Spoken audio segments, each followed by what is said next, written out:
The decision to have a child is to accept that your heart will forever walk about outside of your body.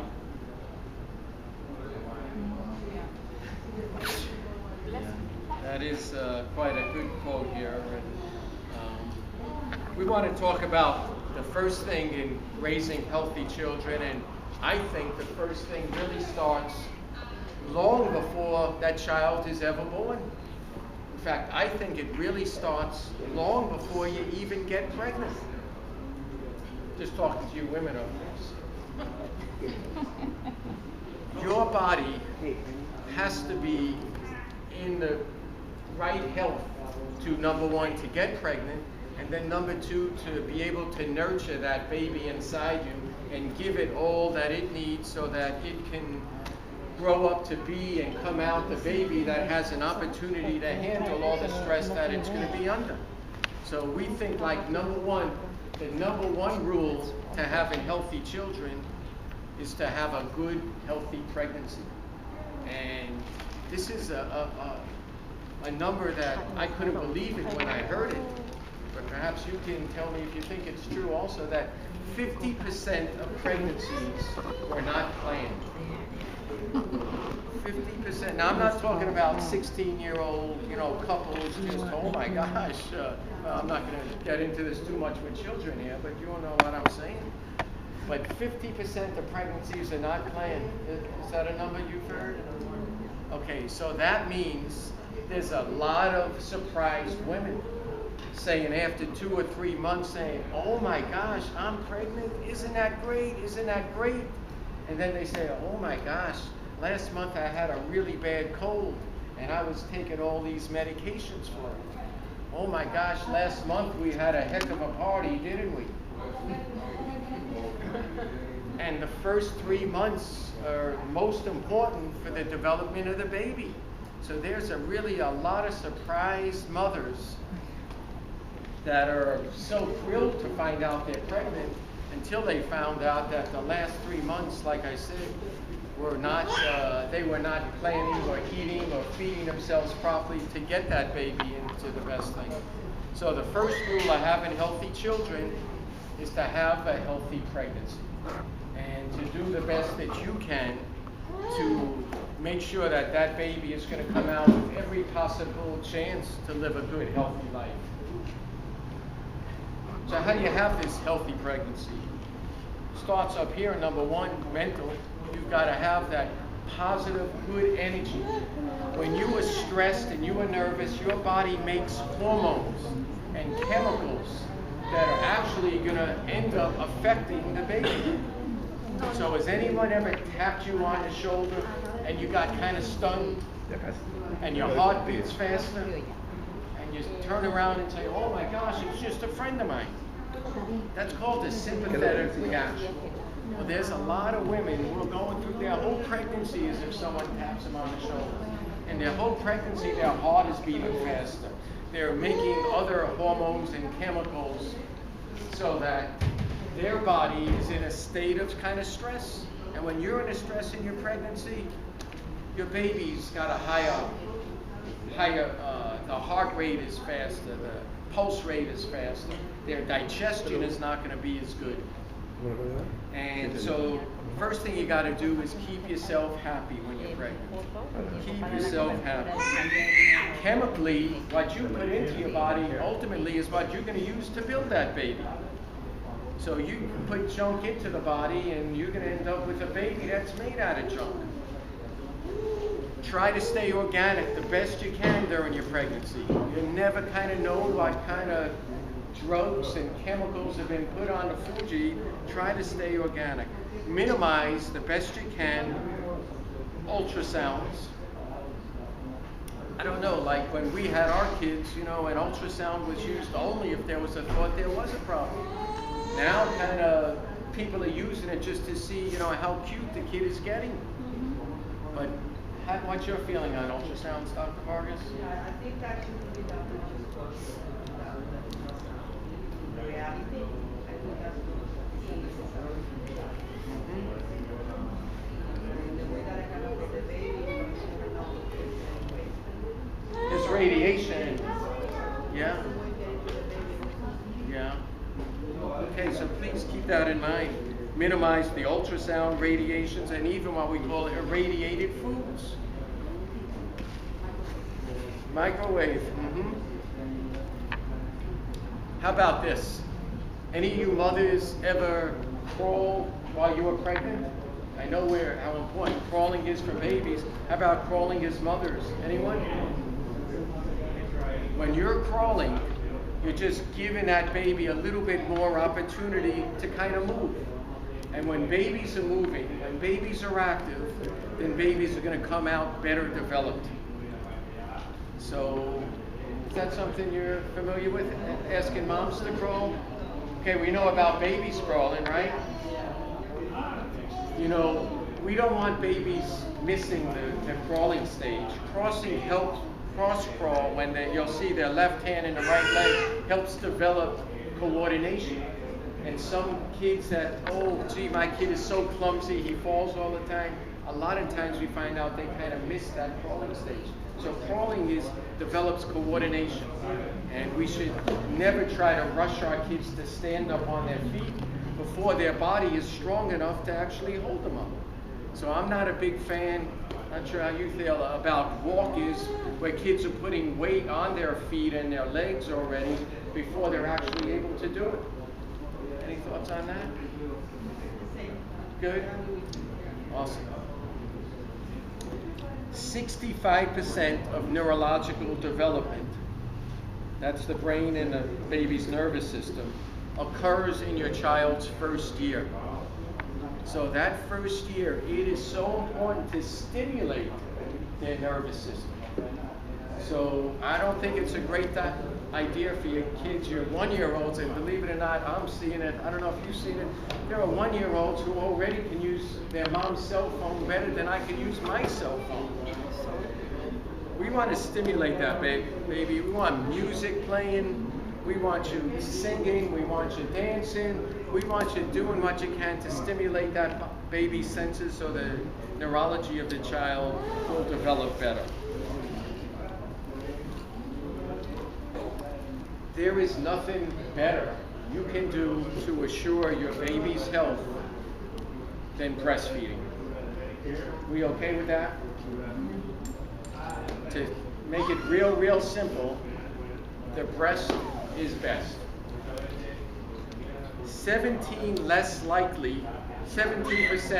likely to have GI problems. You know what less stomach problems mean? It means less crying. Keep that stomach. A lot of the crying is coming because your child's stomach is not digesting well. They digest mom's food so much better than they digest baby food. Formula-fed babies are twice as likely to suffer from ear infections, twice as likely to have chest infections, 5 times more likely to have diarrhea, twice as likely to have eczema or allergies. Colic, terrible problem. Again, colic is an indigestion. Most likely colic comes from gas. Babies that are not digesting the lactose or are lactose intolerant, allergies, and that can also cause constipation. So babies that are having this problem, a lot of times it's just because they're not digesting well. They're not digesting the food you're giving them well. So what are we going to do about that? Number one, the nervous system controls the function of all systems of the body. So if there's a misalignment in your baby's spine, it could be pinching or irritating the nerve that's not allowing the colon or the stomach to digest and absorb properly. So the first thing we want to do if your baby has colic is make sure we check that nervous system. Make sure that spine is checked.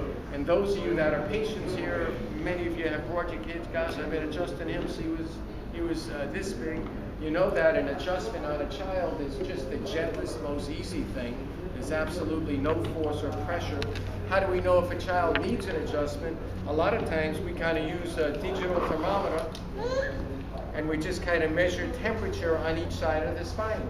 And if it's a little warmer on one side or colder on the other side, it lets us know there might be an irritation. For adults, of course, we use a thermal scan and we use x-rays. We certainly will never x-ray a child, and this is just as accurate as a thermal scan. So we're going to check your baby's nervous system if there's colic in there to see if it needs an adjustment. We're going to recommend you get the baby off of cow's milk. Cow's milk is really hard for humans to digest. When cows start drinking human milk, then maybe humans should start drinking cow's milk. Raise your hand if you've ever seen a cow drink human's milk. Anyone? No? Okay, great. Make sure the baby gets water and try to burp the baby after every ounce. So don't let the baby get too much in. By burping, again, you're going to help in digestive problem a little bit more. Fennel tea. Anyone here ever hear of fennel tea? Okay, excellent idea. Strain it, allow it to cool it, and if you're nursing again and you're having the fennel tea, when you're having that fennel tea, that gets absorbed by the baby. It may well help their colic. Anyone else want to share anything that's been helpful for them? Dr. Vargas, anything you want to also recommend for colic that you've seen helpful? Probiotics.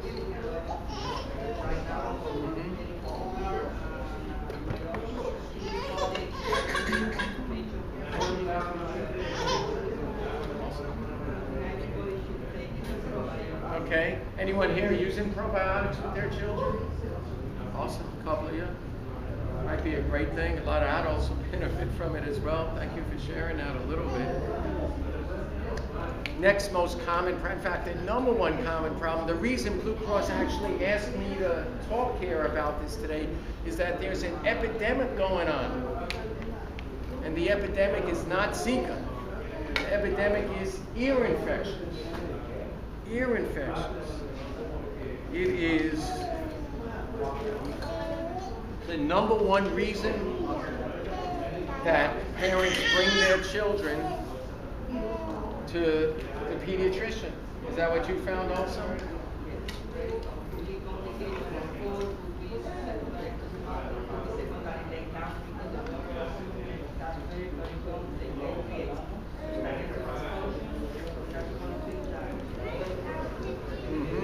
So there's an epidemic going on.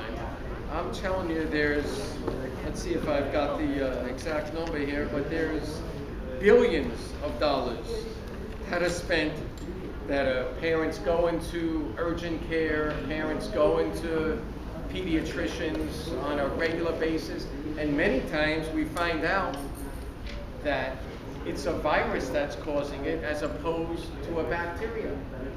So what is the treatment that we recommend for viruses?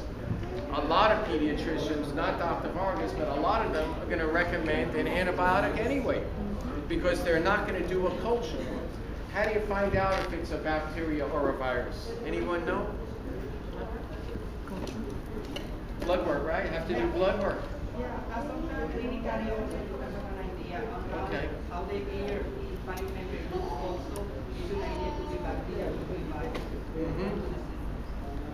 So, by taking too many antibiotics, we're going to end up causing a whole host of new problems for the baby.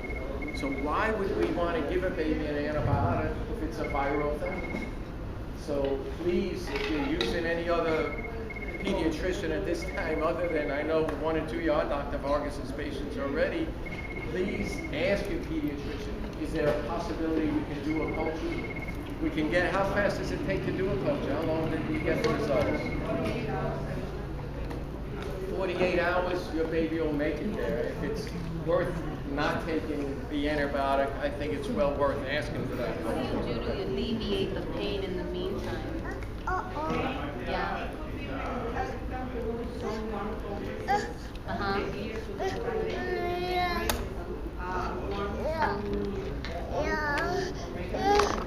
On on the ear or as an eardrop? As a eardrop. Eardropper.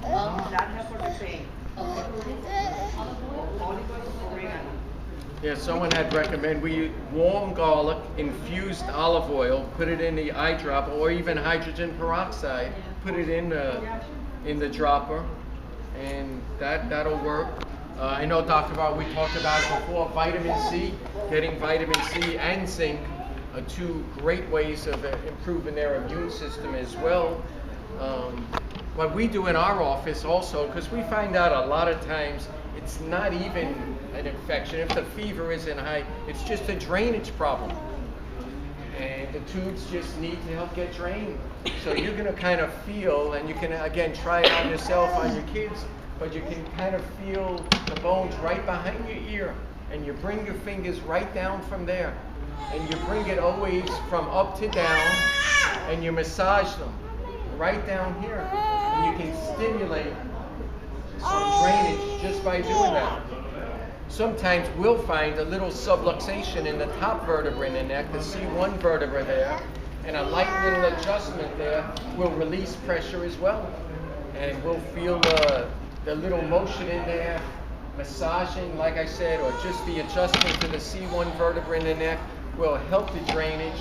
And if things start draining, the kid's going to feel better in a day or so before you even get the results. It's very sad that there's a lot of children that they're actually doing surgery on, and the surgery needs tubes, and then they get super sensitive to any noise.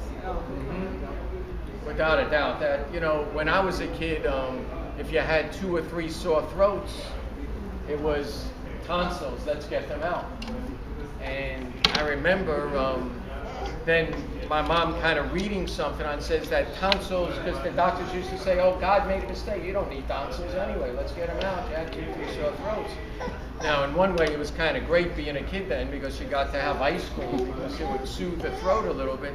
But then I remember my mom reading up that God didn't make a mistake, that tonsils actually do have a function. They do help. It's a gland, a lymph gland that has some help in fighting infection. So we actually went back to the surgeon and says, can we please have the tonsils back? We just found out that it wasn't a mistake. And he says, no, I don't think so, but I'll tell you, when all of a sudden that we found out, so there are all these surgeons now with nothing to do. They said, how about if we start putting tubes in the ears? And again, there are times when it is necessary, but there's many, many, many times that if we can keep the children from getting these infections, we can really cut down on those numbers of surgeries. Yes, thank you for bringing that up. That's awesome. In order to put that tube in, they got to make like a little cut, and little cuts become scars. And so when they say, oh, if you don't have this surgery, your kid's going to have trouble hearing, well, they're always going to have a little bit of a reduction because of the scar that forms from the incision. So try that. Allergies, that a problem with many of your patients? Cow's milk. The American Academy Association of Pediatrics says, do not give cow's milk before the baby's first birthday. You want to cut down on allergies, keep cow's milk away from your baby at least for that first year. And go organic with the food again the best you can. There's a chance that your children are getting allergic more so to some of the chemicals that have been used on the fruits or the foods or the preservatives. So go organic the best you can.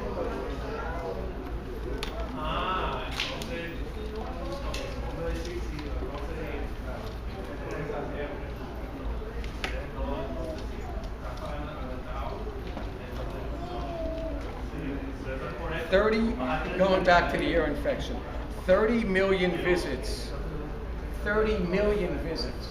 for ear infections in 2009.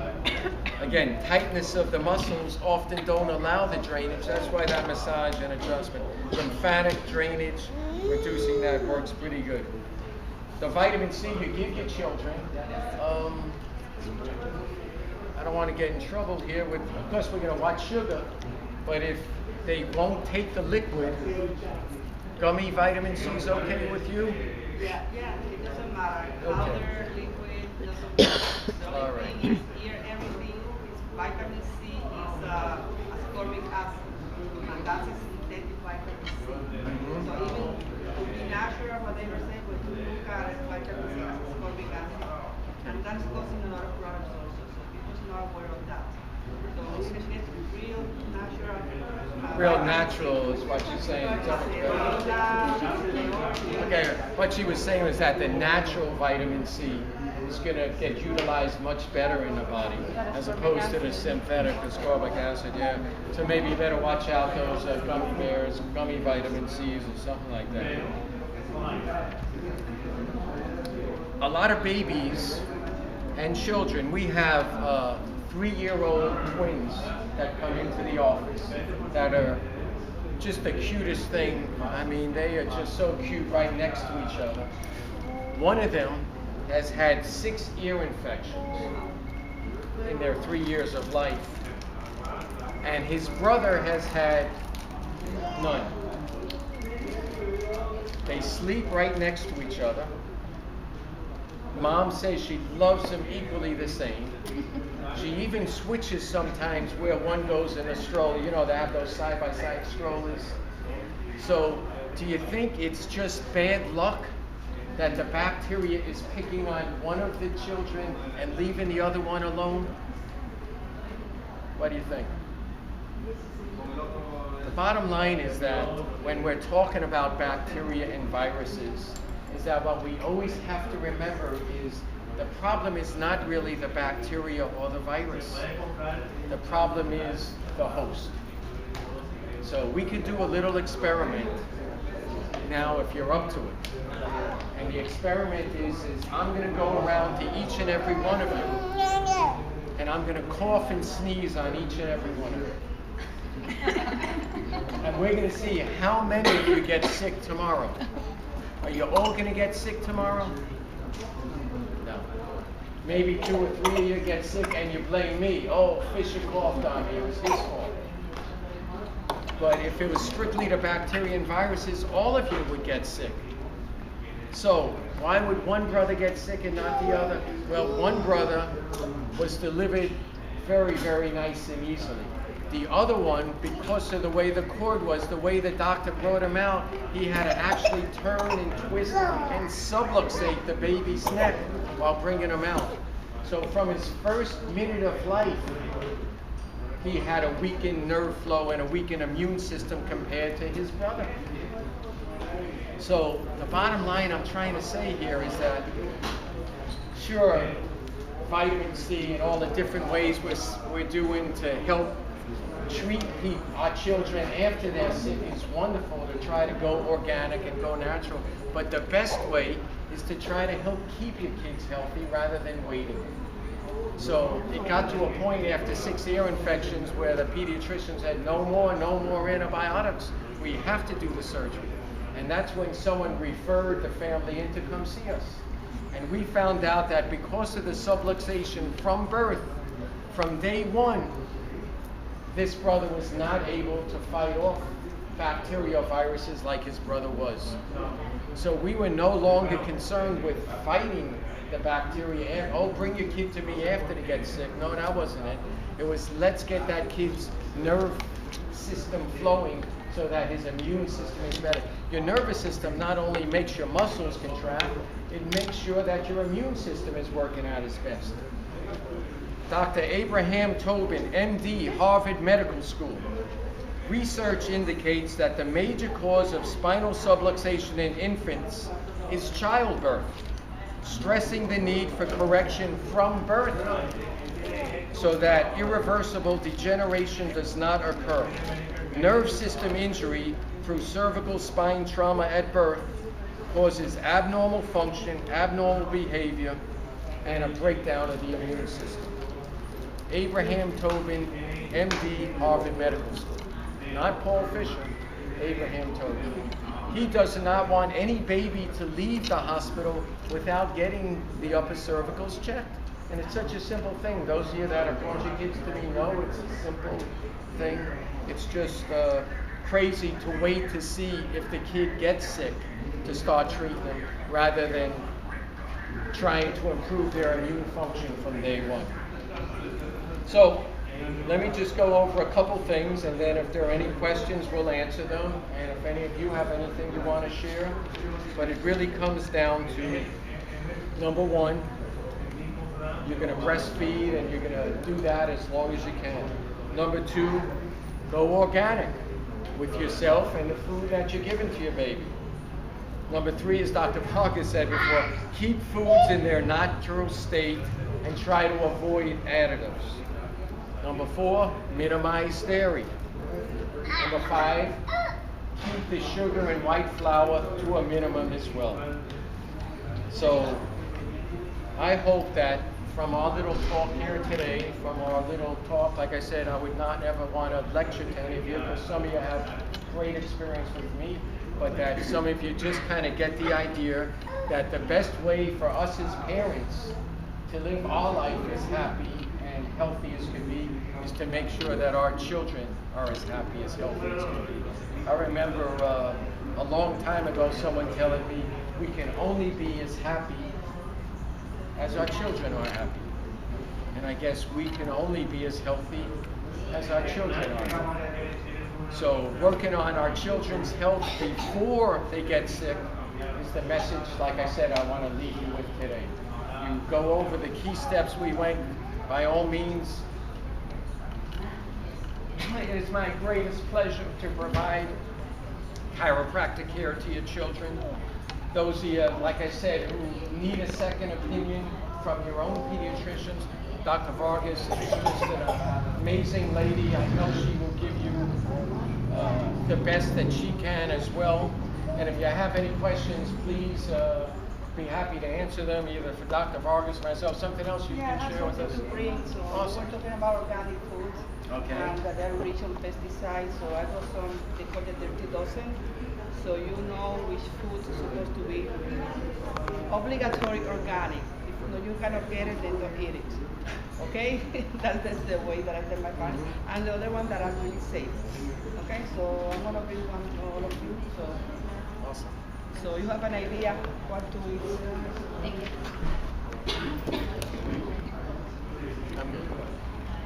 All right, so I want to thank you all for taking the time. I know there's a lot of other things you could have did on a Saturday here in Miami, but I want to tell you that the investment you make in your health and your children's health is the greatest investment you will ever make. So give yourselves a hand. You were fantastic today, everyone. And thank you again.